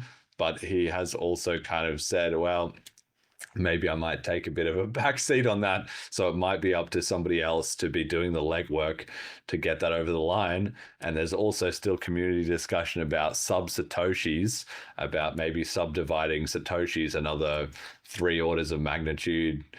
I guess it would be maybe 2, 3, 4 orders of magnitude. I think it might be 3 in the end, to set us up for when we need to lower fees past the point that they already are at, but also obviously as BCH grows to global reserve currency and you have people dealing in smaller and smaller amounts of Satoshis all the time, that one's a bit of a tricky one, because there's no immediate payoff to it.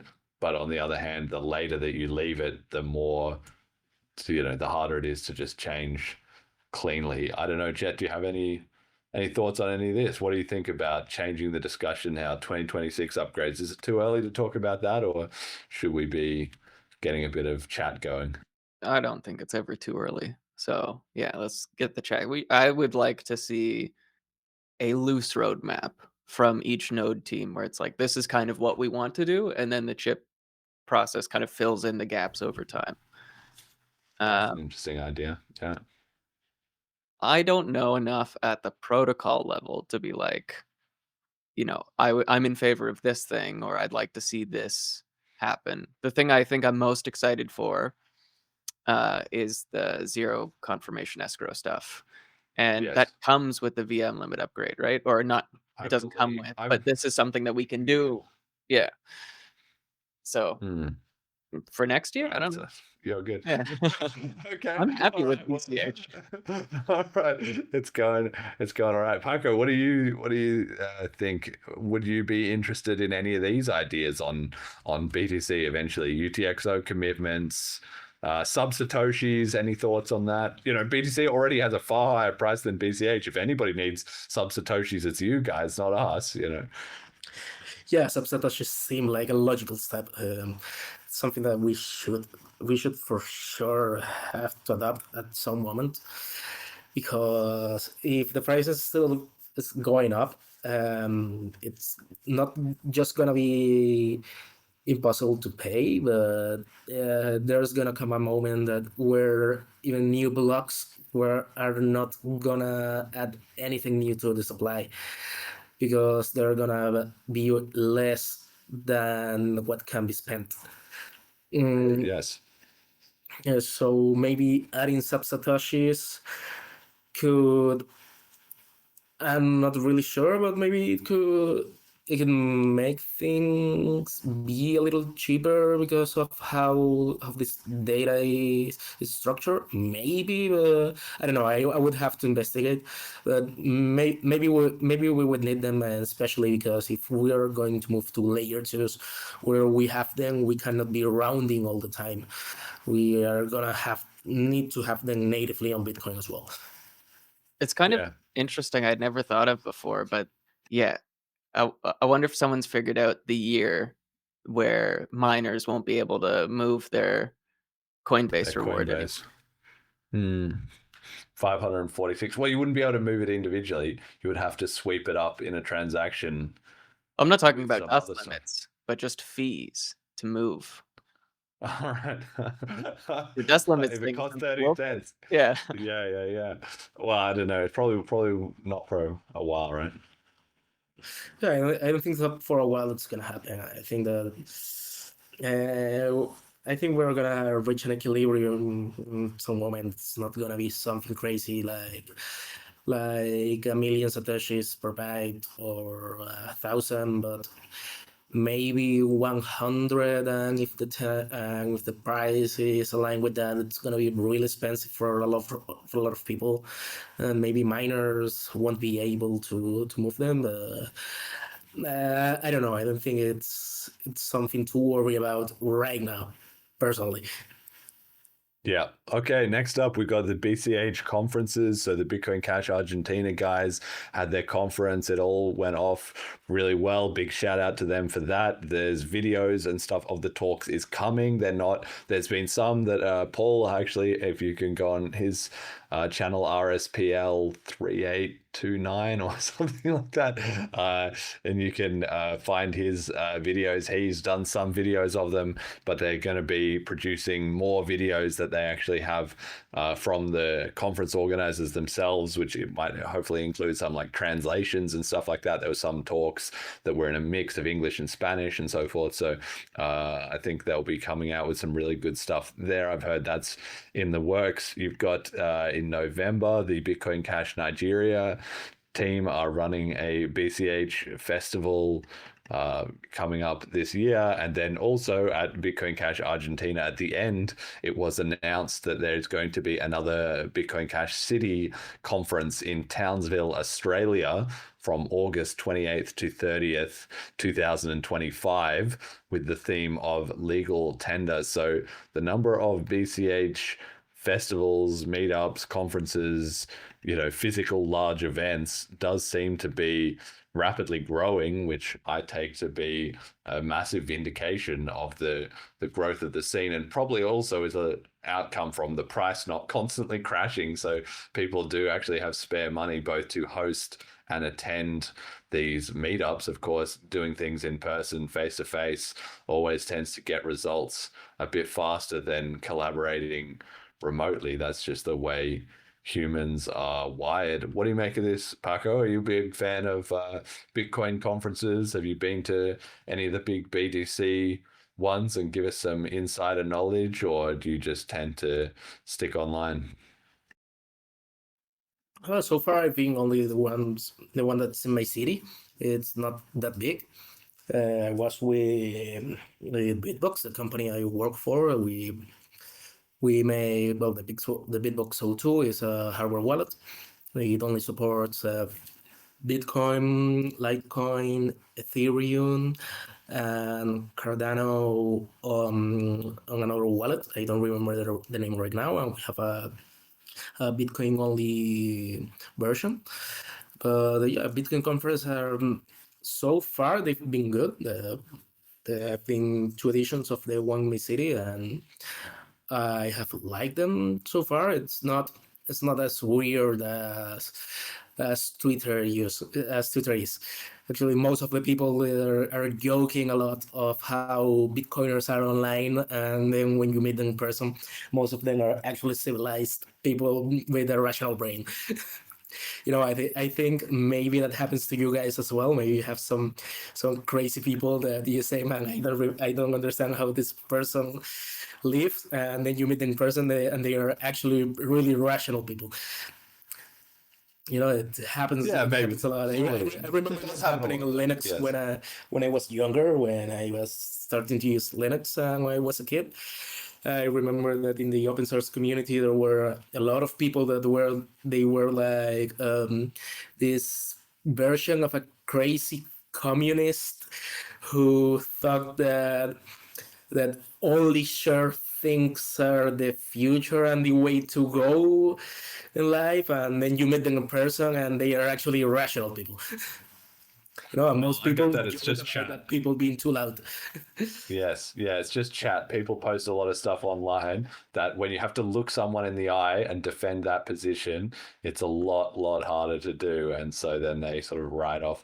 Like I try and tweet with that in mind, right? I certainly don't have the lowest, I'm sometimes a bit inflammatory in Twitter, but as a combination of the fact that I'm aware of this and also that I'm a fairly blunt person, I truly believe that basically everything I've ever posted on Twitter, I would just say to that person straight up to their face if I could see them in real life. And I don't think that's true of a lot of people. They have posts either with opinions that they wouldn't hold online, or that they wouldn't sort of have the guts to say directly to somebody who was looking at them, like, whatever insults that they were saying, or whatever attempts to be like dismissive or something like that that just would fall flat if they had to pull it off for real. But yeah, you're right. I mean, the internet is the internet, right? People are going to people, and in reality, most people are actually pretty good and reasonable. I remember actually Peter McCormack telling a story one time about how he was at some kind of conference, and some like Bitcoin guy came up to him and was like getting in his face aggro about something, and he said he was completely caught off guard by it, because he was like, mate, do you want to have a beer? Like, what's the big grief here? And I don't know what the specifics of that guy's problem was, but it was just funny that Peter McCormack, of all people, who is definitely out there on Twitter, like, being a bit aggressive at times, would be surprised that someone might have had a problem, that he'd insulted online or something, when they actually got a chance to meet him. So yeah, I mean, there you go. Anyway, just something for everyone who's posting online to reflect on. Okay, we go to a couple of bits of other news this week. Moria Money, the shadow wizards at Cauldron, have been working away, and they've announced the sort of whitelist and put up some more information about their upcoming stable coin on BCH, which is going to be really important to the ecosystem, the DeFi growing potentially. So I'm looking forward to that. We've got this guy, I'm going to butcher this, but I think it's Thierry Baudet, who's a Dutch politician, I believe, was recommending hijacking Bitcoin in some sort of Dutch political, I don't know whether it was the parliament or what. We've got a video of it here, Jet, if you can pull it up, that is really quite incredible, of him advocating for Roger Vere's book that he even holds up at right at the end. So let's have a listen to this. It's quite amazing. Famous crypto pioneer. At this moment, he has been stuck in Spain for 169 days. He is being charged by the United States on extremely dubious grounds, tax issues that date back more than 10 years, vague allegations. Somewhat similar to the way John McAfee, also in Spain, a crypto pioneer, was arrested at the request of American law enforcement agencies, also based on vague tax issues. Or with the way Ross Ulbricht was absurdly sentenced to life in prison. Or think of Julian Assange, who ultimately received a pardon but was imprisoned for years due to obscure American extradition requests based on more than 100-year-old legislation. The power of the empire is undoubtedly felt in Europe. But the threat of political persecution is real and should not be tolerated by Europe. We need a significantly critical attitude towards these kinds of issues. It is absurd to tackle tax issues with such severe criminal measures, and it reeks in every possible way of political persecution. It is even more absurd that European countries such as Spain jump through the hoops set by American prosecutors without having seen serious evidence and without any serious conviction from a judge or commissioner. If the European Council should do anything in the coming days, it is to stand up for the rights and freedoms of people on our continent, independent of American legal whims. In the second round, I will submit a motion requesting the Prime Minister to discuss the situation of Roger Ver at the European Council and to urge Spain to provide protection for this man who is in no way a criminal, who is not a U.S. citizen, and who would gladly pay any potential fine and not to extradite him to the United States. And I can wholeheartedly recommend his book, Hijacking Bitcoin, for those who want to delve deeper into his work.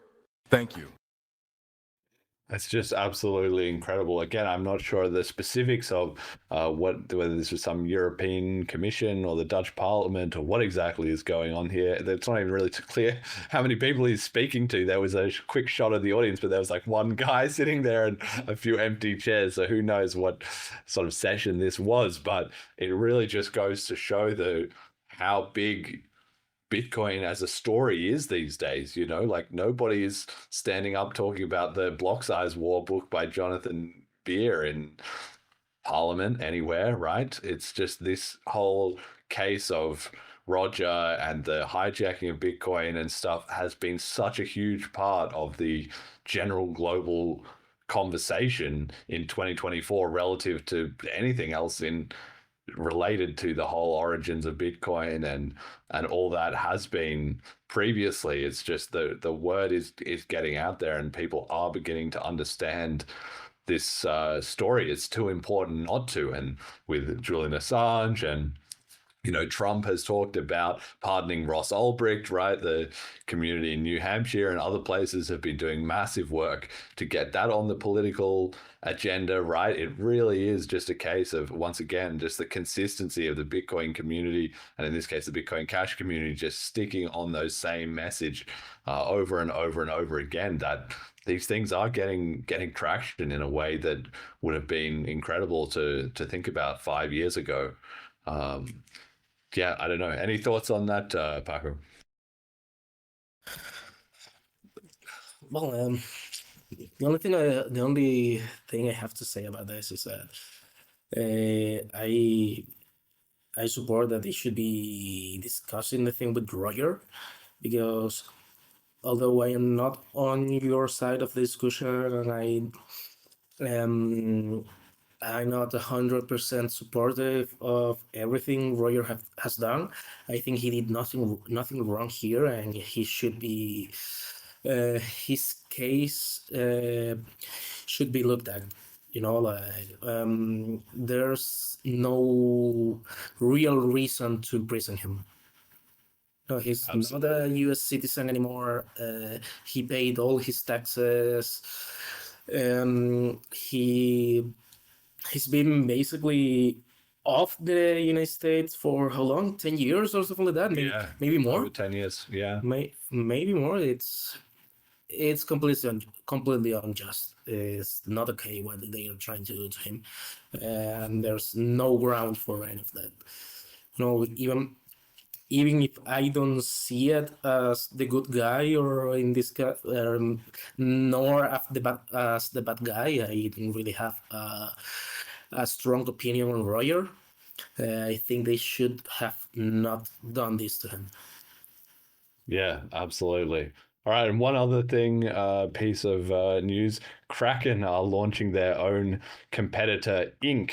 chain, which is essentially their version of like Coinbase's base chain. So in the past, everybody just started a crypto exchange and then they all sort of blew up and rugged mostly over the years. And now we've got to the point where the exchanges that have survived are all launching their own chain. So much for the network effect of cryptocurrencies. It just goes to show that the people who have the most clout, like the exchanges that are regularly doing a lot of transactions, they can essentially spin up their own ecosystem to profit more off that, because the actual offerings of the on-chain coins that are available, whether that be BTC or BCH or Ethereum or I don't know, Cardano or whatever, anything. You have Binance Chain, Coinbase has Base, Kraken is launching one too. Now they just have enough clout that they are ecosystems in and of themselves, right? Which is in one sense quite damning of cryptocurrency, the way that it's failed to build a cohesive network effect, which would be so overwhelming that launching your own thing would be pointless. But at the same time, it just goes to show how influential the exchanges are, right? Yep. Yeah, it's such what surprised me the most about this is that exchanges now are trying to have their own layer 2 on Ethereum. Right? Is Inc. one of those layer 2s as well? I'm not sure. I believe it's its own chain. I don't think it's an L2 thing. Yeah, I think that the one that started all of this was maybe crypto.com with their what was the name? It was time. It was something about time. Chronos with their Chronos chain. Yeah, they started that in 2021 or 22, I think. But yeah, I thought that was an idea that was not gonna go too far. It was gonna stay there because there's no need for a blockchain in those cases. Uh, it, it's interesting that they are doing this stuff, especially Kraken. Kraken has been like the most serious guys in this business usually. As far as I've seen, I don't know how bad they were before. But yeah, I find it surprising, and it's pretty interesting that they are doing this stuff right now. So we'll wait and see what comes of that. But the world is constantly diversifying in terms of certainly how many competing crypto products there are, which I guess in one sense is a sign that we're winning, and in another sense is just like, well, are we ever going to take over if everything's just constantly fragmenting into smaller and smaller little ecosystems? But then again, maybe just drives more competition and more bridges and stuff get built between them wherever necessary. So we'll keep an eye on that. Okay, I've got community comment of the week. Comes from Fiendish Crypto, who honestly is an absolute riot. We've had him on the show, but anybody who doesn't know, if you get a chance to like meet up with him in person or see him at one of the BCH conferences or something, he is so funny. I fucking love Fiendish. But he posted this week in the hot dog price speculation channel with a joke. He posted, quote, "I was promised by this group that there would be a pumping this week. The promise did not contain a disclaimer that it was not financial advice. My lawyers have been informed and are in standby to take this further. Please ensure a pumping occurs before week out to prevent further legal action. Yours sincerely, Pumping Fiendish Jack." And then the Bogdanov twins meme of pump it. End quote. And I just thought this was so funny, not only because it made me laugh, it was just so ridiculous and so funny, but because it kind of gets to the theme of what we've been talking about, that there's chat and then there's reality, right? There's a lot of chat that goes on, including, think about, I can't believe, that there's so many crypto channels that are busy saying this coin is going to go to the moon 10,000x this week. And then they say in their little show notes, not financial advice, like, don't sue me, please. It's like, well, this probably, under whatever statutes or whatever, this probably does, account for financial advice that you could be sued over. It's just that you're a peasant with, 500 500 YouTube followers, and anybody you scammed was down to their last dollar anyway. Like, it's not exactly like they're going to be bringing out the big guns to sue you across some other jurisdiction in the world, right? But I just think it just gets to this theme of like,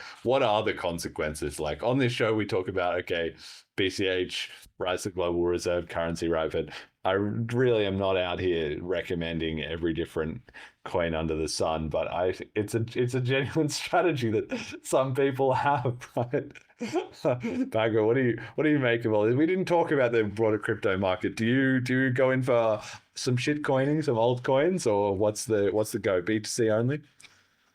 No, I'm BTC only, but from time to time I like to gamble like everyone else, like put, I don't know, like $50 in something stupid like Pepe or the dog with the hat thing, just to see if I can make double or something. It's like putting money on I don't know, a horse or something like that. It's not something I take seriously. It's like, okay, this thing is rising. Maybe what happens if I put $20 there? If I lose them, well, I lost them. That's how I see it. It's not like I'm not orthodox about being Bitcoin only, that I cannot hold anything else. I mean, I don't hold them, but I play with them from time to time. It's okay to have fun. Yes, no, absolutely. It's like betting on horses. That's really true. It's the new generation's horse betting. My grandfather is big into horse racing and greyhounds as well, actually. And so I do know a bit about that. You know, people always going, I'll just chuck $20 on this horse.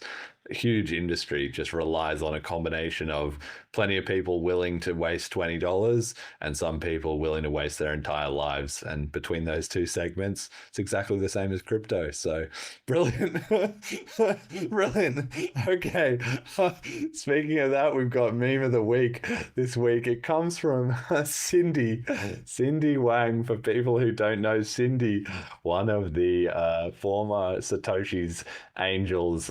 She's Chinese, and I think it's probably a combination of her individual personality and also the fact that Chinese sense of proprietary is perhaps a little different to what many people are used to. But she often, I've seen her do, this is one I was talking before about making statements that you would say on Twitter versus you would say in person. She would 100% say this in person. There's no doubt about it. I've seen her say stuff like this on podcasts and stuff before. But anyway, she posted on Twitter this week.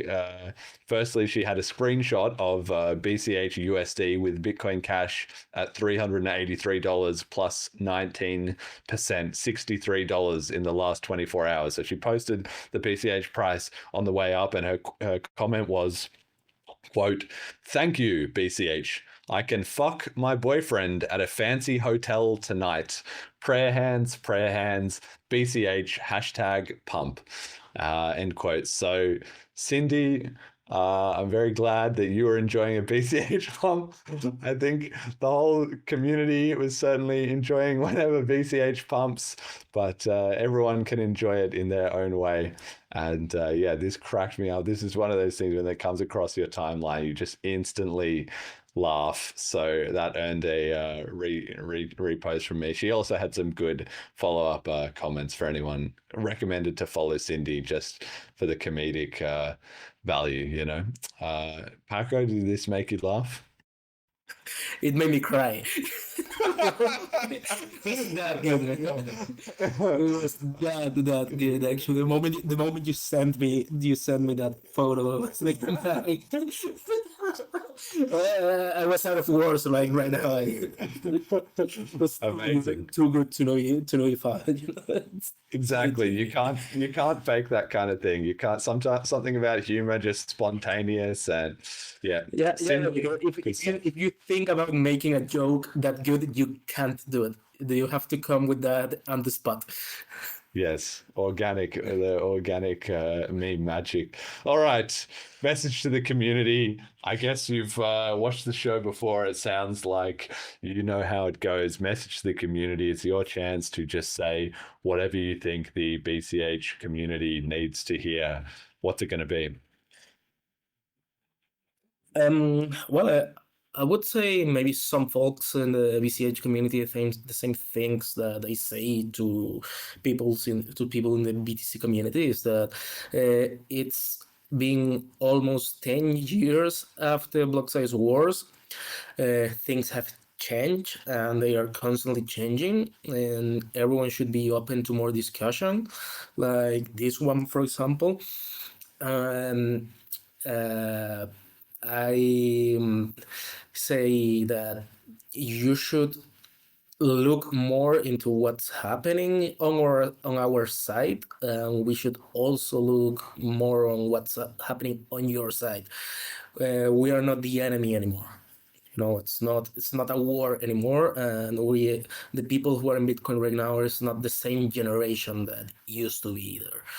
And I say it's the same in BCH. There are some people who still think they live in the block size wars, but it's not the time anymore. Maybe I think I will leave it at that. Yeah, no, great comment. 100% agree. Totally co-sign that. And that's, of course, why on this show we do follow the BTC stuff fairly regularly. In fact, to the point that we got listener feedback, like, why do you guys talk about BTC? Stop talking about it so much.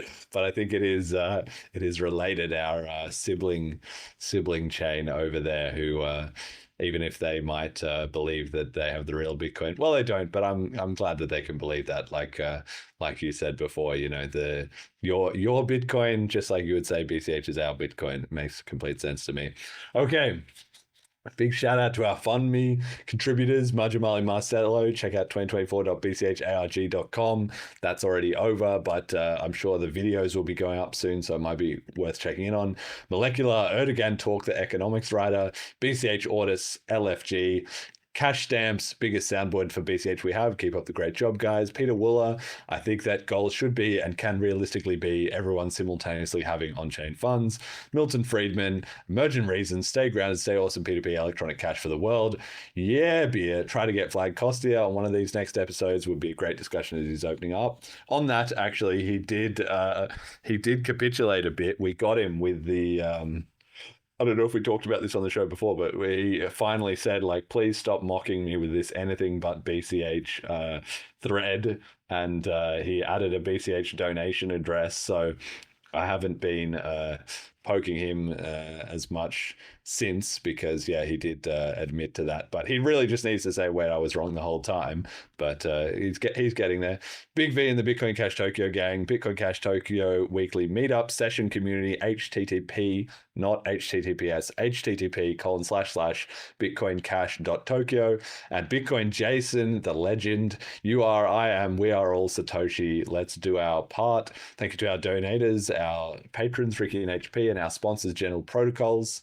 Check out bchbull.com. Start guide, FAQs, and links are at bitcoincashpodcast.com. Check out episode 85 and try Selene wallet at selene.cash. Shout outs for the show. Pako, who do you want to give a shout out to, and where can people find more of you? I want to give a shout out to Bitcoin for making this possible. Where you guys can find me on Twitter as at PakoVM, the same name you see here. But be advised, I am trying to be a little inflammatory with everyone on all sides. I am a critic of everything. I am almost a skeptic at everything. I love Bitcoin, and I think there are good ideas in every place, but I question all ideas. And I usually come across like a bit of an asshole, but I am a lot nicer in person. If you talk to me directly, I'm gonna be a lot nicer and ask you directly if I can be an asshole to you, just to keep the character. Absolutely. Well, you're welcome anytime to be contentious with me. I'm down for it. Jet, any shout outs this week? My shout out goes to Steve, who reached out after one of the last episodes where I was talking about a friend who had this animation work, and all of that information was forwarded along, and I think there might be some stuff happening there. So it's very nice. And you, Jeremy, every time I complain about something on the show or say like, oh, there's this thing that I don't have the opportunity to do, it seems like the opportunity comes up. So all the listeners, Jeremy and Steve, thank you. Amazing. And Pako, I have a question actually for you. Can you explain to me about this photo you have, this picture that you have on Twitter as well too? It looks to me like a Game Boy. It really just, like, the front of it looks exactly like the Game Boy Color that I used to have, and then it's kind of like an anthropomorphic Game Boy Color with orange Bitcoin blocks in it, I presume, and it's kind of running along with blocks trailing out the back. What is this picture about? Tell me. Yeah, well, you are spot on the blocks. It's supposed to be a node that's running, and it's a pruned node because it's leaving some blocks behind. Okay. The face was supposed to be a Linux terminal, but I am not good at editing. I made this with ChatGPT or Bing, something like that. I try to have the same level of the word is cuteness, I think, that has the classic Sonic the Hedgehog design. That it's like pretty cute but ambiguous at the same time to be also a little cool. And I was pretty content the moment I saw it. I tried like a lot of prompts, and this one was like, okay, this one is perfect. It can be made into a sticker. If I pay someone to draw it for me, it's gonna look awesome. And at the same time, it goes with the name of the PakoVM because it's a machine. A virtual machine is a machine running inside your machine, and this is a machine as well. No, I love it.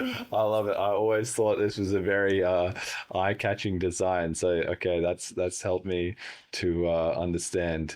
Thank you for that. All right, brilliant. Well, I think that'll do it for the show. Thank you for listening, and until next time.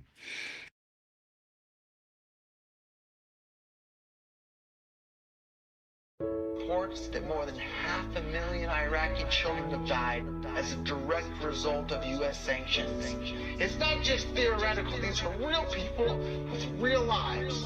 500,000 kids? I'm sorry for shouting, but it just disgusts me what these people in government do. And they do it through central banking and through the control of the money supply, and Bitcoin takes that away from them. This is the sound of freedom coming out your speakers. How they playing hide and seek or find us keepers. Let me define my thesis. While they treasonous deep in the malfeasance, a grand deception, 1,000 reasons. Keeping the truth out of our reach, the powers that be. No morale for peace, just war when there's mouths to feed.